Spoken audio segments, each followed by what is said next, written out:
Mobile Man est un des courts-métrages réalisés par le réalisateur thaï Apichatpong Veerasettakul. Il a été commissionné à l'occasion du 60e anniversaire de la Déclaration universelle des droits de l'homme en 2008. L'empreinte du réel est fluide du début jusqu'à la fin. Le film nous retourne à la réalité et nous inclut dans son déroulé.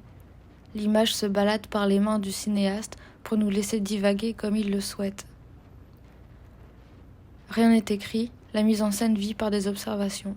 Cette sensation d'improvisation nous donne un moment d'une journée en temps réel. On regarde et on verra ce qu'il arrive après, sans anticiper ce qui se passe devant l'optique. On est conduit dans ce pick-up comme notre regard sur le monde devant nous. D'ailleurs, on voit à plusieurs reprises qui contrôle la caméra. La main d'un acteur qui change d'optique et le visage et la main du cinéaste qui changent d'angle. Les mains sont en contrôle de l'image et nous montrent que nous sommes avant tout dans la réalité, bien que filmés. Ces changements d'optique nous permettent d'être témoins des résultats visuels immédiats. L'évolution du film se fait devant nos yeux.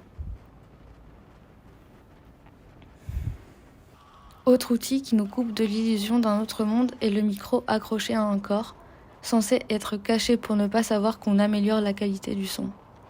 Il est alors arraché par la personne pour être déplacé selon l'anecdote qu'il raconte. Il amplifie le bruit du vent autour de lui et veut nous faire regarder le cri de son corps. Les deux ambiances sonores se mélangent et deviennent moins ponctuelles et précis. De plus, aucune coupe au montage n'est effectuée. Le plan séquence semble brut et ses parties pris d'observation nous éloignent du cinéma classique mais nous obligent à regarder la vraie vie. Comme les acteurs qui nous regardent aussi, ou plutôt le cinéaste, comme un échange.